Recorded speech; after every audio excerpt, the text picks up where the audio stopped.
We are live, people. Thank you very much for joining today's webinar, which addresses damage calculations in patent infringement matters in English law. However, given Professor Enrico Bonardio's expertise on Italian law, we threw in a bit of Italian law as well, just to be more complete and comprehensive. We have had the support of the Licensing Executive Society of the UK for this event, and they had asked me to let everyone know that they have a terribly important and huge event in Glasgow coming up in about a month from now, on 15th of November and 16th of November, which has the title Licensing in Challenging Times. If you're interested in getting involved, touch base with the LES. They seem to be covering a whole bunch of exciting things around commercialization of the academic research base. I'm currently working with the Chartered Institute of Patent Attorneys exactly on that question. Public support for startup vendors, and no one is safe until everyone's safe. So they're also having a training course and workshops on copyright, collective licensing after the Digital Marketing Directive. I wrote a research paper on that in 2012, which came up with this whole drama. And obviously a gala dinner, which should not be missed. So if you're interested, visit the website of the LES and get involved. This webinar is hosted by OxFirst. For those who do not know us, OxFirst is a law and economics consultancy based in Oxford. It's been running now for 10.5 years, and we have a keen interest in the valuation of intellectual property and damage calculations and overarching economic analysis in bigger public policy space and looking at bigger directions of the economic effectiveness of intellectual property regulations. And we also care an awful lot about IP management and IP business strategy.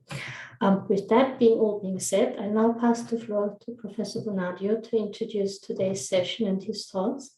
And then we'll have Patrick Cantrill, who is the president of the Licensing Executive Society of the UK and also a partner in the law firm. So Robert has just joined, Bombal, Bond, and Dickinson. But I leave it to Enrico to introduce this all in a marvelous way. Thank you. Thanks, Roy. I'm very happy to chair this event today. As Roy said, we will focus very much on damages calculation under in patent infringement cases under English law. We have the pleasure of having Patrick Cantrill, a partner with Humble Bond Dickinson. He has practices, patent law in UK and other countries, both contentious and non-contentious matters for 3 decades. And he's actively engaged in the sector. He sits as a council member for the UK and for the Licensing Executive Society International. As Roy anticipated, it will be a mix. So we will talk about English law, but as far as I'm concerned, I will give just an update of the recent cases, standard essential patent cases in Italy. A jurisdiction which sometimes is neglected, but there are certain decisions that are worth to underline, let's say. Shall we start with the first presentation? And you, Patrick, maybe you can share your screen. I'll just run it from my screen first. For you. We don't have Patrick. Please just say next, and then I will. Okay. Next. Thanks very much, Enrico and Royo. If you could move the slides along. Thank you.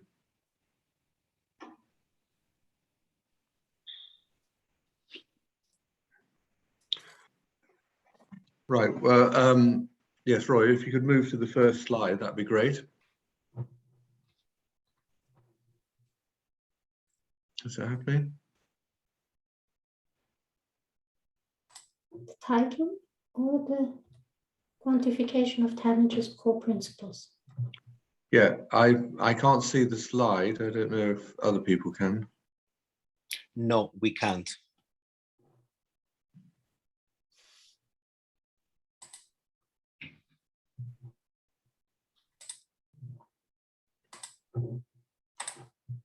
Now? Yes, now that's wonderful. Thank you. Thank you very much, Roya. Thank you very much, Enrico. Just to recap, yes, I'm Senior Counsel Womble Bond Dickinson. I'm also this year the President for the UK and Ireland of the Licensing Executive Society.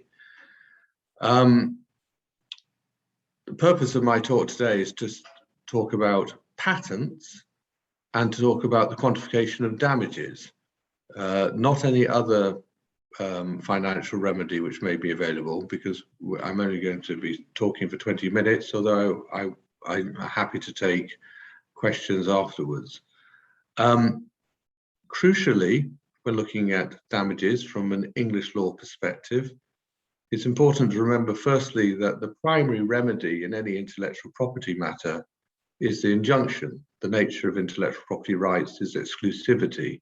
It's about enforcement of that monopoly, that bizarre gift that the state gives. Bear in mind that free market economies are normally adverse to monopolies, but they make an exception in the case of intellectual property because it's perceived as beneficial for the encouragement of innovation and creativity. So the primary remedy from the English court's perspective is the infringement. In the same way you can't be slightly pregnant, you can't be slightly exclusive. So damages and other financial remedies are often left to after the trial on liability. It's a split arrangement. And when one does come to consider damages, you have to bear in mind that infringement of an intellectual property right, be it patents or any other intellectual property right in the UK, is a tortious act. It's a tort. It's a wrong for which a remedy is being sought.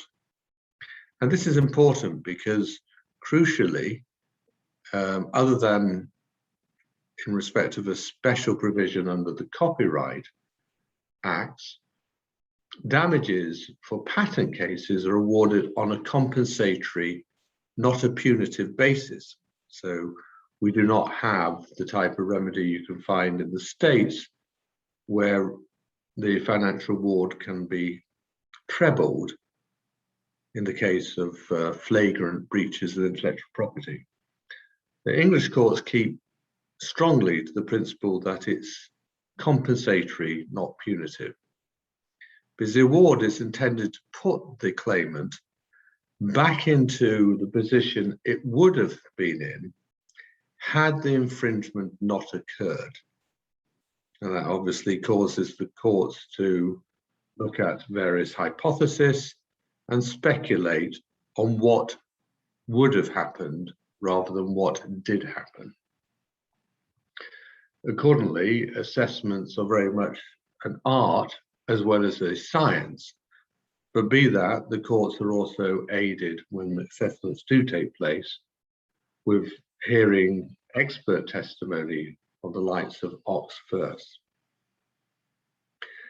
And damages are very distinct from the alternative remedy which is available in the English courts for patent infringement, namely account of profits. And this is very much based on the principle of restitution, i.e. the profits gained by the infringer are assessed, an account is taken, and then that infringer, having been found liable for the infringement, is required to disgorge and transfer whatever is deemed to be the assessed profits, I stress assessed profits, and pay those to the claimant. So we're not talking about an account of profits, we're talking about purely damages. Next slide, please, Roy.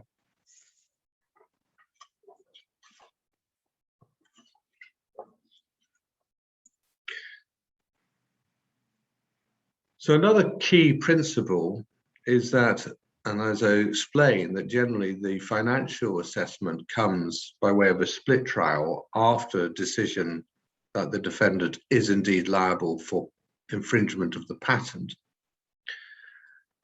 In addition to the principle that these awards are compensatory, not punitive, the other core principle is that the onus lies on the claimant to prove the loss.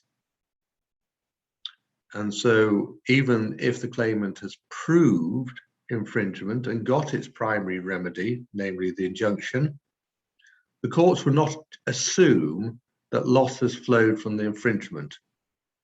And although the courts would take a generous approach towards the claimant who has proved that his patent has been infringed, they won't assume that loss has taken place. And accordingly, using the standard principles of evidence and civil procedure, such a claimant must show on the balance of probabilities that there is a causal link between the infringement and the claimant and the loss that the claimant claims has been incurred.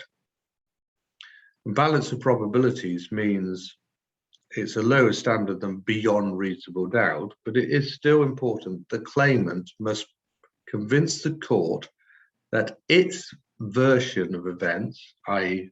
demonstrating that loss has flowed from the infringement, is more plausible than whatever defense the defendant may be putting up to such a claim. In other words, the probability is that the claimant's version is more plausible than the defendant's. And so it's important to remember from an economic standpoint that these requirements of causation and showing that the loss is reasonably foreseeable from the infringement, it means that this assessment exercise is not necessarily aligned to what might otherwise be regarded as an IP evaluation, that which may be conducted by accountants or experts such as OxFirst, i.e. what would be the price which the owner of the intellectual property could realize in the marketplace for their IP asset. The courts are interested in causation, not value. Next slide, please. The leading case on this is an old case going back to the 70s of General Tyre and Firestone Tyre. And it's a leading case because we have a order of precedence in the English courts, and this is a House of Lords decision. Obviously, the House of Lords has been renamed as the Supreme Court. And the House of Lords in that decision specified there were three types of damages. There is the situation where there is direct competition between the parties, the patentee and the infringer. And in those cases, the courts look to see what would have been the profit that the patentee could have made in such a marketplace had the infringement not taken place. Now, by profit, that gives rise to a whole range of issues, because we're not looking at necessarily, again, an accounting net profit. We're looking at the monies which would have been made from those marginal sales, and therefore there is often a substantial argument as to whether those marginal sales would have contributed to overhead costs. I mean, I haven't got enough time to go into the detail of that. However, importantly, that can obviously sometimes stand against the claimant, but importantly, the loss is not confined to the products or process necessarily covered by the patent. It is open to a claimant to demonstrate that there is a causal link and that it was reasonably foreseeable that the patentee, as a result of the defendant's actions, has not only lost the sale of products or processes covered by the patent, but has also lost the ability to sell other product lines to a particular customer. And that's the case of Gerber versus Lecturer, where it was enshrined that in those circumstances, if the claimant can prove both causation and that the loss was reasonably foreseeable, but also claim for the value of convoyed goods, i.e. goods which are not patented but are associated with the sales of the patented product or process. Now, if the patentee is not directly selling the product or processes covered by the patent, but is actually taking the position of simply licensing out to third parties, anyone wishing to make use of its invention, then the second type of damage, which the courts will consider, is what would have been the royalty that the patentee generally charges, i.e. is there a normal license fee applied by that patentee, by that claimant, to use of their product or their processes. And finally, there is the third type of damage, because damage, although the loss is not assumed, the courts will allow the claimant to argue that even though it was not in direct competition with the defendant, and even though it doesn't actually license others to use the invention by granting royalty-bearing licenses, nevertheless, it would ask for a notional royalty based upon what a willing licensor would have granted to a willing licensee for permission to carry out those acts which the court has deemed to be an infringement. That's the user principle. Next slide, please, Roya.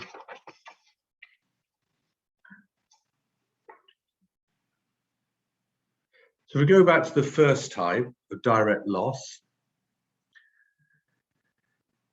Firstly, a core principle is it's not permissible for the defendant to say, yes, I did infringe the patent, but I could have still made the sale using a non-patented product or process. The courts will say, well, we're going to prefer reality over hypothesis. Even if you could have made the sale by not infringing the patent, the fact of the matter is you did infringe the patent. So that's clearly a very important principle in favor of the claimant. The other type of loss which can be recoverable if the claimant is able to show that it was foreseeable and there is a causal link is price depression. This is when you argue that not only has there been a loss of actual profit, which the claimant could have otherwise gained, but the presence of the infringer in the marketplace has caused an overall depression on standard market prices, which will take some time to recover, even with the infringer out of the market, the infringer having now been the subject of an injunction. Again, that is a head which the English courts will, for which the English courts will offer a financial award, and is one that they recognise as being potentially a valid head of damage.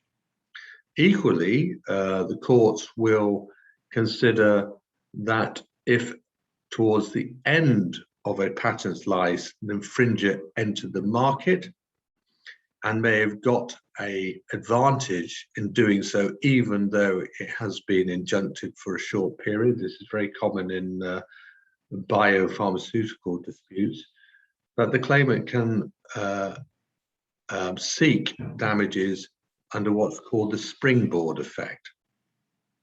In other words, again, the claimant has demonstrated that it's facing a competitive disadvantage from the infringer as a result of the infringer's actions.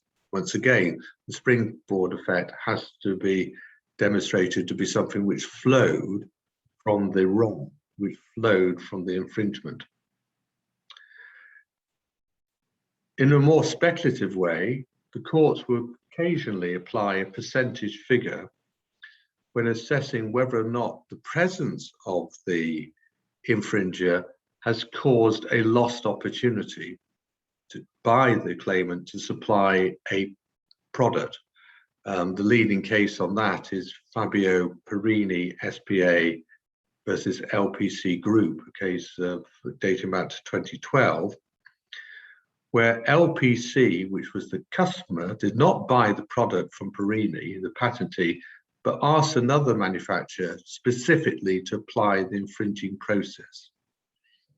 And the courts then had to analyze whether, but for the presence of the other manufacturer, would LPC had actually granted that contract to Fabio Perini. And in that case, the courts concluded that there was a 40% chance that it would have done so.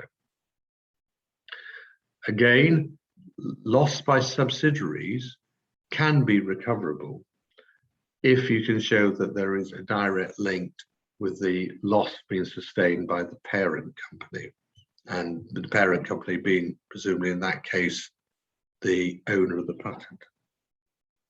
Next slide, please.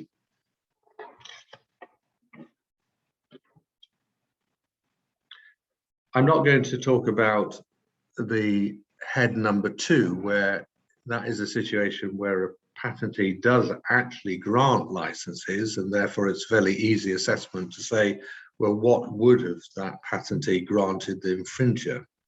But we're dealing with a situation where the patentee is not actually manufacturing itself or granting licenses. As I say, the third recoverable loss, type of recoverable loss under the General Tire case, is that which is now, since that case, come to be known as the user principle. As I explained, that is a notional hypothetical assessment of asking the question, what would a willing licensor granted to a willing licensee by way of a royalty for doing the acts of which the patentee complains?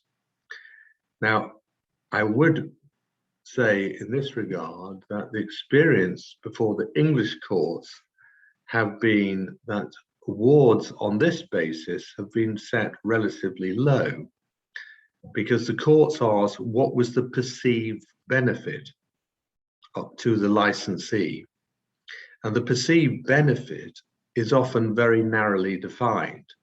So, for instance, you have the case of a decade ago, Force India. Force India was a Formula One motor racing operator. And there you had a position where this was a misuse of confidential information case, where the claimant in that case said the value of an ex-employee taking the designs to a rival company was in the order of £13 million. The final award by the courts was only in tens of thousands of pounds, because the courts held that the benefit, the perceived benefit upon which this notional royalty rate would be based, was the cost of staff producing equivalent designs from scratch.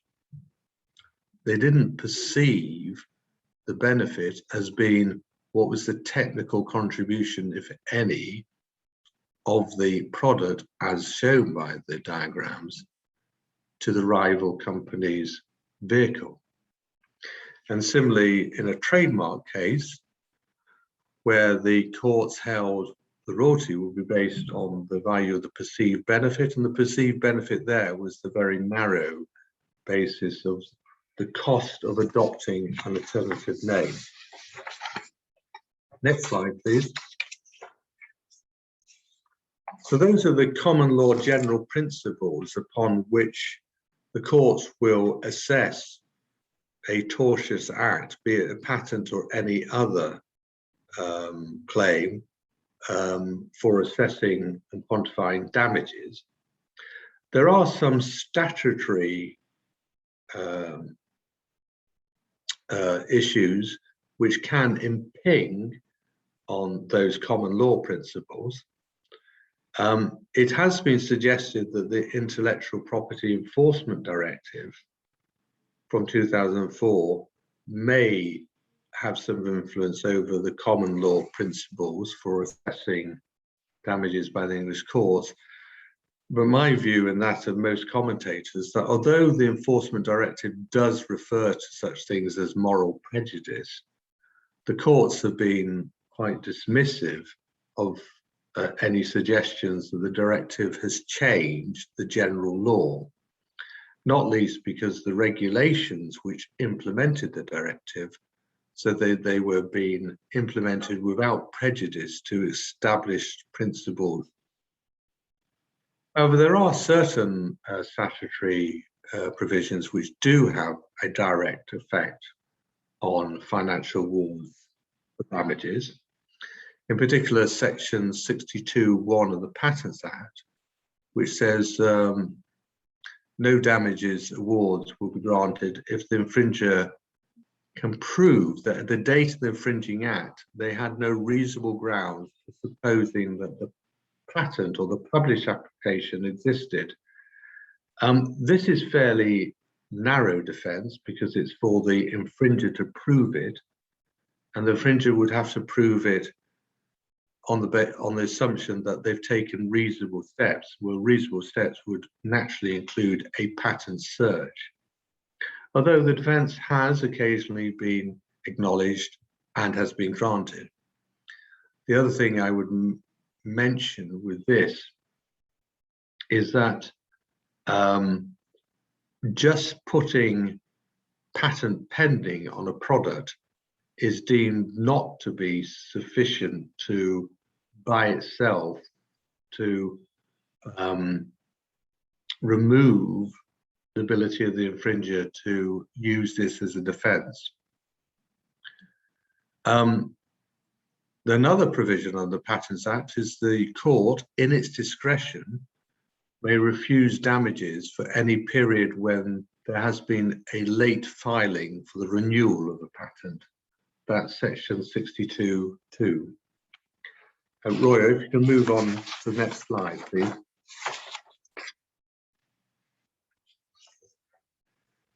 And finally, and this isn't my last slide, crucially, where amendment to a patent has been made, but the court has then gone on to say that the defendant infringes the amended patent, in other words, where despite the claims being narrowed, there is still infringement. The court, again, has a discretion to take into account whether such a finding should influence the financial award. So if a defendant should have known, it would take into account various factors under this section, including whether the defendant should have known it was infringing, even the amended claims. It will also take into account whether the patent was published in good faith and whether the specification was framed with reasonable skill and knowledge. And finally, whether the proceedings initially were brought into good faith. Faced with those types of defenses, again, it is very much in the discretion of the court to what extent that will cause them to reduce, either proportionately or substantially, the financial award that they otherwise would have granted. So that's a quick canter through the approach which the English courts adopt when quantifying damages in patent cases. Thanks very much.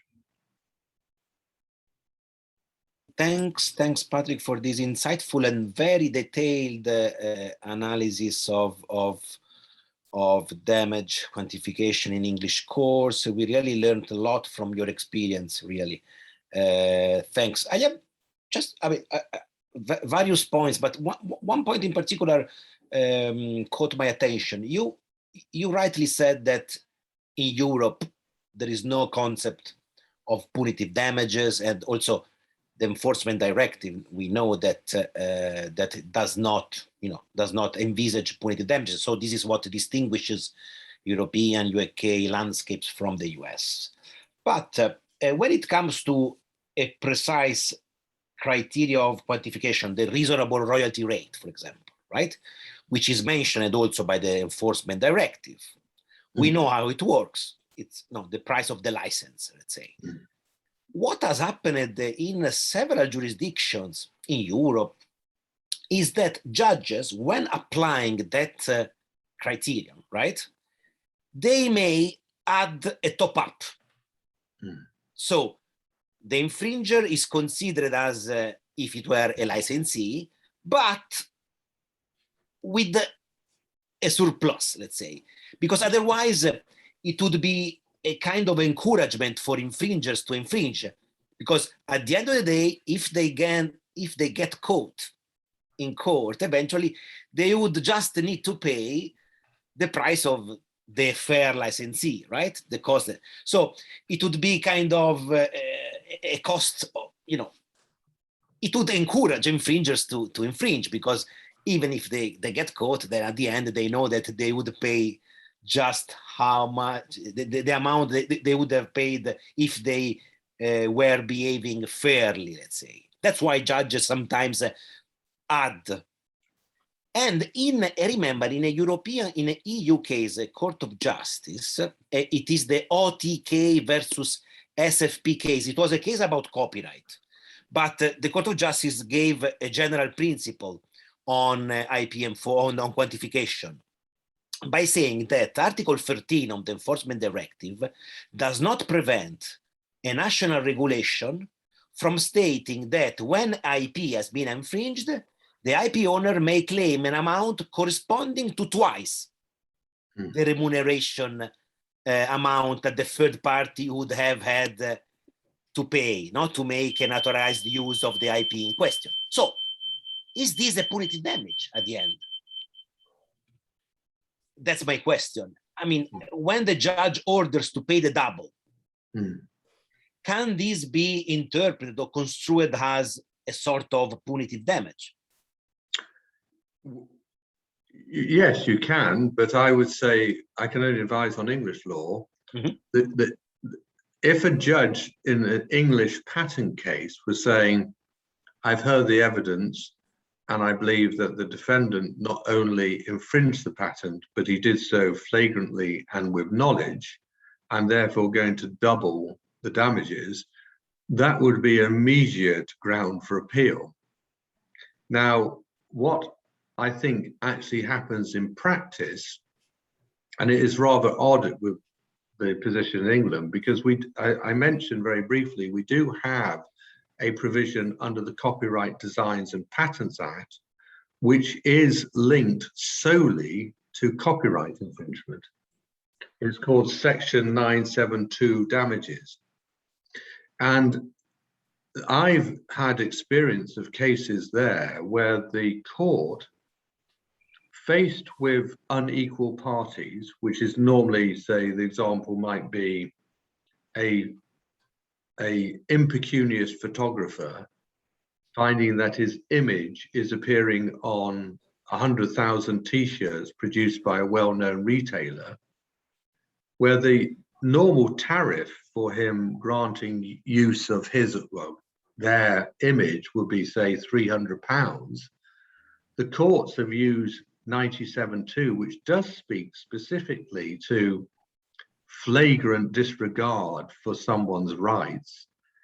And they have occasionally granted financial awards which are 20 or 30 times greater than the royalty rate, for the purpose of dissuading retailers from doing the same. Because a lot of these infringements, in particular carried out by the major retailers, they have a short lifespan, so they're not intimidated by the threat of an injunction, because it's fashion and it will last for barely half a season.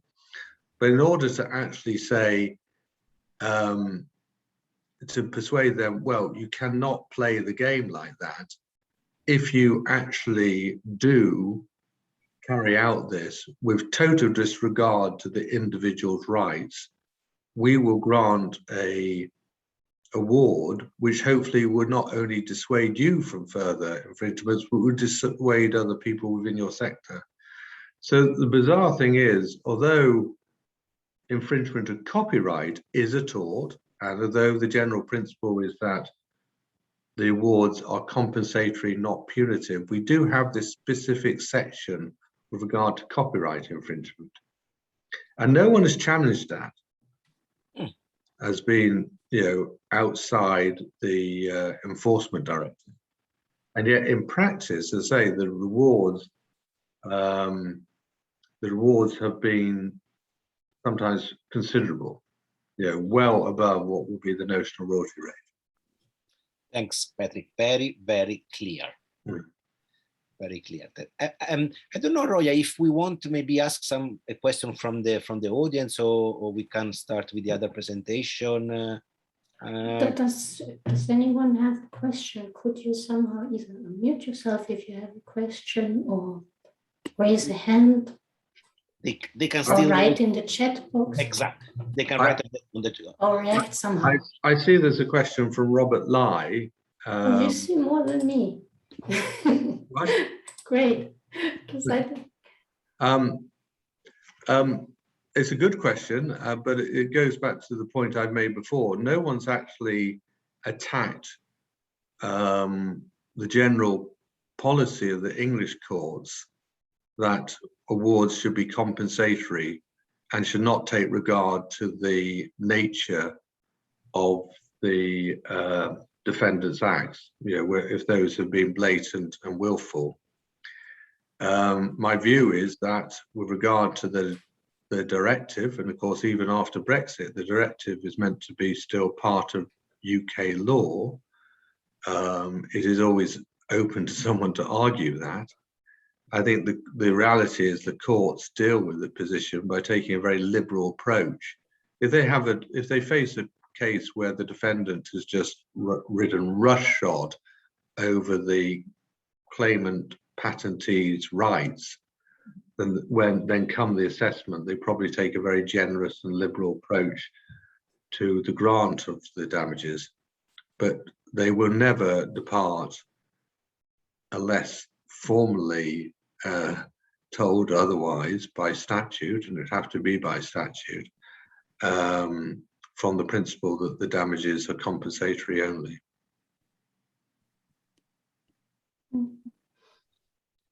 Thanks so much, Patrick, again for this clear answer.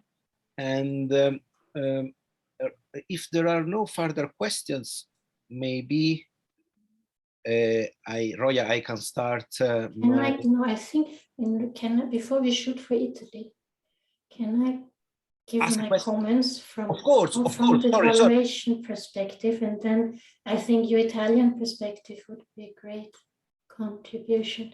I'll be short. First of all, Patrick, I thought that was a really helpful summary to see and hear again where English patent law stands. I really appreciated just having this summary out there.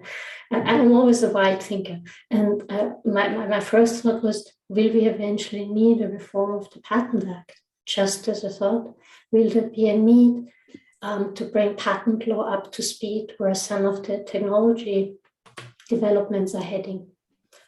Just some of the dilemmas that both Enrico and I have been dealing with in the ICT space is the situation of composite goods, where on a single mobile phone, for example, you have a couple of 100,000 patents. There can be just a single patent, which can mean an injunction for the entire product. Is that proportionate to the value of the patent as compared to the value of the product? We don't have, this is like one of the dilemmas where we don't have yet a smart solution for smartphones. I think another dilemma, which I still wonder, is there any risk that actually we are departing from the principle of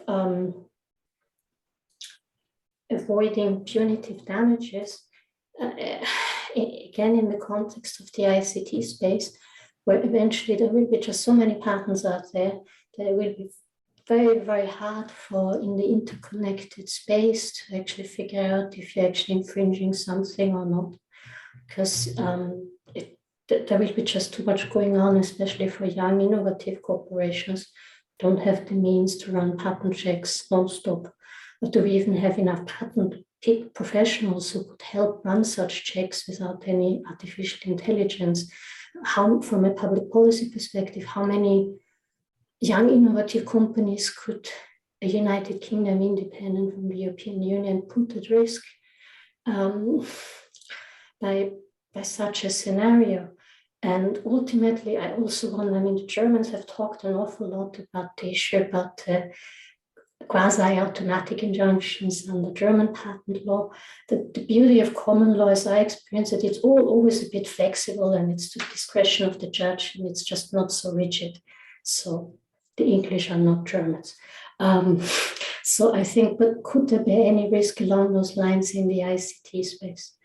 Then another question or observation that I'd love to make is, we have Patrick McCutcheon here on the call, who is from the European Commission.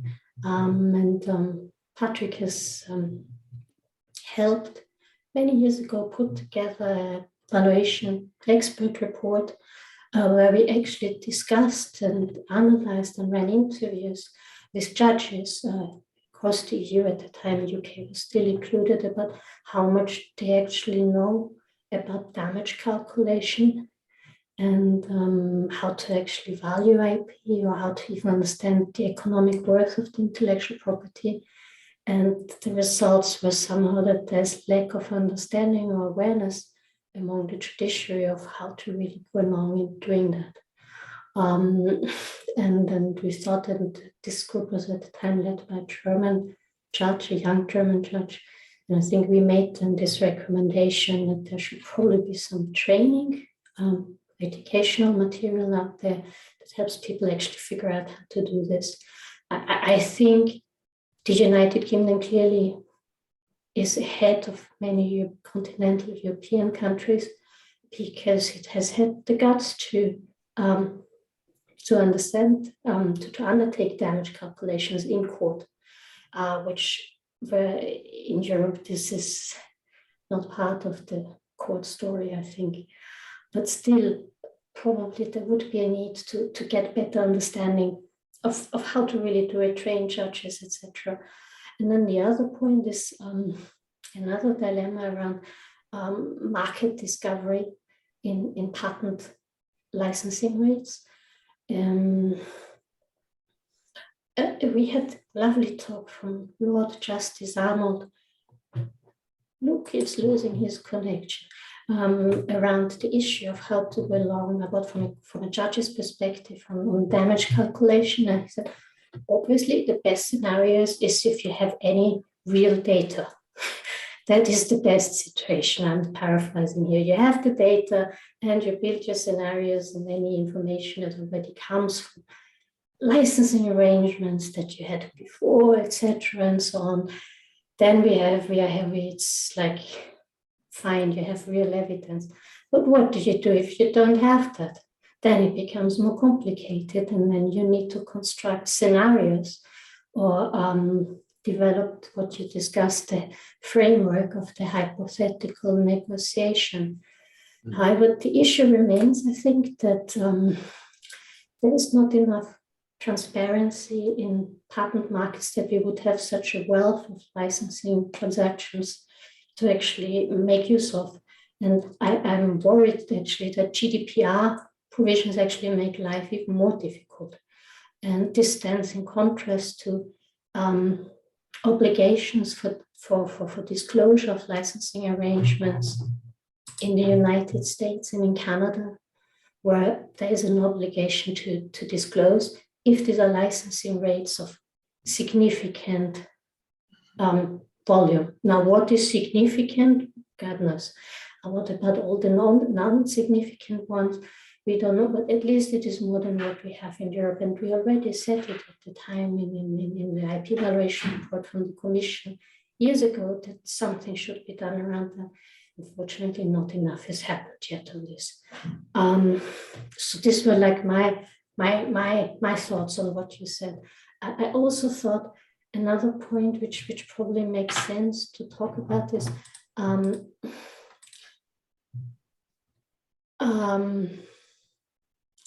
what if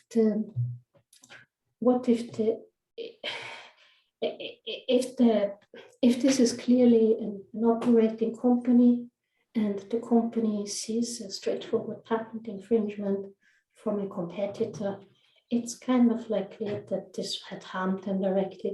But what if the company that has the patents, either the patentee is a patent assertion entity or a non-performing entity? How can you construct the loss then if they are not exercising the patents? I think there we would perhaps benefit from more understanding and clarity. Possibly one way could be to look at the unjustified enrichment of the infringer rather than the lost profits of the patentee. And I tend to think that unless you really have clear-cut data, that there will probably be a need to construct counterfactual scenarios that look at the situation of what could have happened if it hadn't been for the infringement. And this always brings an element of uncertainty and discussion and debate into it, which I have seen is okay for economists, but which lawyers find a bit less okay and a bit more stressful to deal with, that you have to make some assumptions. In this counterfactual scenario of what would have happened if it hadn't been for the infringement, maybe more recent case law in the UK could perhaps offer a starting point, even so that's also far from perfect and has also its limited, but maybe it's a starting point. And I'm thinking here a little bit of the White Planet versus Huawei decision, because it offered insights. The parties spent an awful lot of money on the valuation, and it is a more recent decision. Again, what you said, Patrick, the comparable licenses approach was recognized. The question is, what qualifies as comparable? Is the way comparable was understood here in this case is the way forward? But I think it's also important that there have been some maybe further limitations to court recognized through the introduction of an additional method, which is the top-down approach, which recognized the risk of royalty stacking, which is the aggregate cumulative royalty rate the licensee may be paying if everyone else is coming along with similar requests. And that method was recognized by the court as a way to check if these licensing rates are realistic. And what I also thought the court also recognized is counterfactual scenario of what had been if the patents, what the value of the patents would have been before they were standardized. So to somehow seek to differentiate between patent value and standards value. But none of the parties made that case, and the court can only assess the arguments that the parties make to the case and not come up with its own arguments from what I see here. So clearly not the last word in any way, but I think some interesting elements that can be taken from this case, also some limitations, obviously. Maybe also some insights from recent work in the EU and European Commission on income market cost approach, where I still wondered, for example, if there may have been a misunderstanding in the way the present value added method has been understood as a means to justify the idea of running consumer surveys. It is my understanding that the way the present value added method is to be understood is really that it can be hinged anywhere in the value chain and can be hinged on any royalty base. It really just seeks to develop a dynamic scenario rather than just justify the use of interviews and the opinion of end users of how much they appreciate the product. This is all I wanted to say of my 10,000 slides. I'm now going to share Enrico's slides, and I feel we were way too competitive with our goals, because we have material for a lot of time. No worries. I think that we can skip the Italian landscape. No, because I have so many slides and I don't want to go through all of them. So I just wanted to add a comment of mine on moral damages, which have been mentioned by Patrick, and because I have sometimes difficulties in teaching my students about moral damages. So in the field of trademark and copyright, it might be more, let's say, it might be easier to show, look, the products bearing the infringing trademark is of poor quality, and therefore the trademark owner might be, jeopardized because, the consumers see a product which is of bad quality and therefore link such bad quality with the trademark owner. Can this happen in the patent sector? So, for example, patented products on the one hand, and on the other hand, infringing products that infringe a patent, which are of a poor quality, right? Is it too much of a stretch to say that the patent owner might claim here moral damages because of the fact that the infringing products are of a bad quality? Sorry, I was going to say that obviously price depression may be just a different nomenclature for moral prejudice. Mm-hmm. If the presence of the infringer with not only infringing product, but one which is of very poor quality, has caused the market price, an established market price, to be massively deflated, then that is an appropriate head of damage. It's just that the English courts won't refer to that as moral prejudice. They will refer to it as price depression.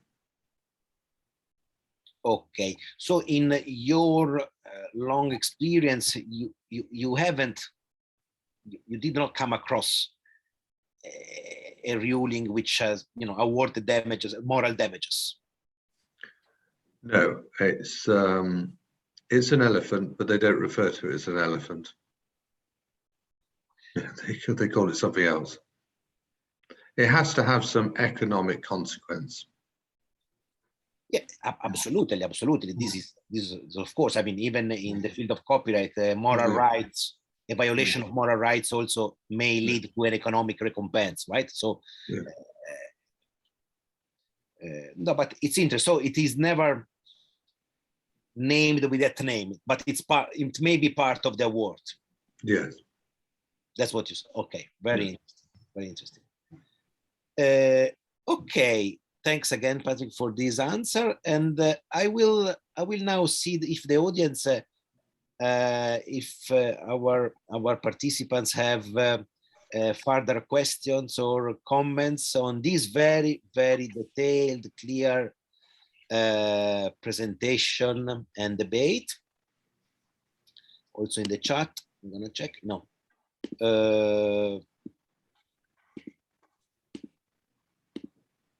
Don't be shy.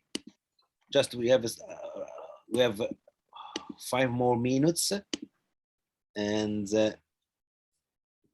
we can address some issues.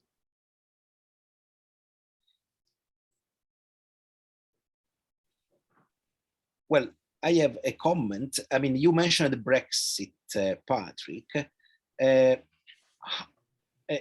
Looking forward, so in the way British English patent law may depart from the EU acquis and stuff with reference to damages. Do you envisage? Do you forecast a very divergent, case law in the future? Judging, I mean, from these latest months that that have passed since January earlier this year. No, I don't, and for three reasons. Firstly, because the European Patent Convention, which has been the foundation for most of the disputes over the last 40 years, is not a body of European Union law, although regrettably we are no longer going to participate in the unified patent system when that comes in. And secondly, because these principles are not based on intellectual property law, they just flow from the fact that the infringement of a patent, or indeed any other intellectual property, is seen as a tortious act. So their foundation is common law cases going back hundreds of years, is about remedying the wrong done to another person. It's as general as that. And thirdly, as I say, under the withdrawal agreement, European law, which has already been implemented into UK law, will still subsist until, if and when, and it's probably if, those laws are amended by national legislation. But I think it would be hard to imagine these core principles, which I've outlined in this presentation, being substantially changed as a result of Brexit, whether now or in the future, not least because the courts have often said that our existing remedies, both in terms of financial and non-financial remedies, were already in alignment with the Intellectual Property Enforcement Directive. And there is no interest in also in diverging so much. No. Because the market, is there, is so close, and therefore, judges may also take this into account. So there might be. Sorry, Enrico. I would say there's another fourth reason. It's more cynical, which is, despite the fact that UK is not going to participate in the unified patent system, we, as a body, the intellectual property body, we are hoping that London will still be, well, London and other courts in the UK will still be regarded as a desirable forum for patent disputes. And that is why, the significance of the Huawei case was not only in the development of substantive law, but it was also the fact that it was being litigated in a common law jurisdiction such as England and Wales, and there is a vested interest on judges, practitioners, and I would hope politicians, that the UK is still seen as a desirable forum for litigating patent disputes. That's very, we may have shot ourselves in the foot 5 years ago.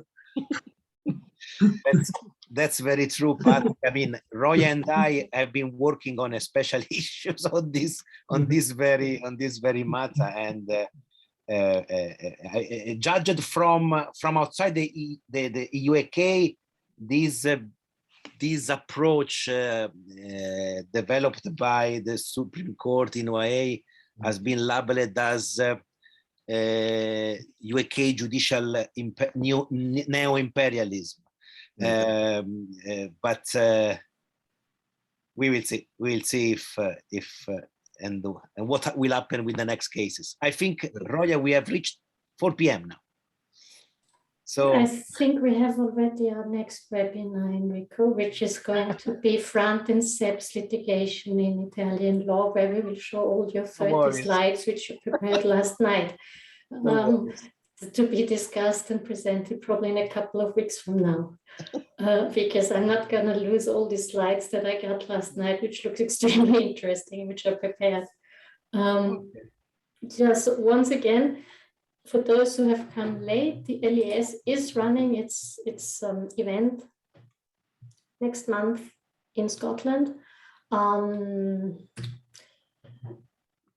IP, where is that thing again? Licensing in Challenging Times, 16th of November.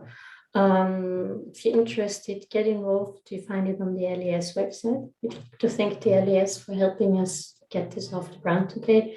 All errors and issues and dramas with technical issues, signing up, signing in, signing out, are not the fault of the LES. This is OxFirst terrible chaos.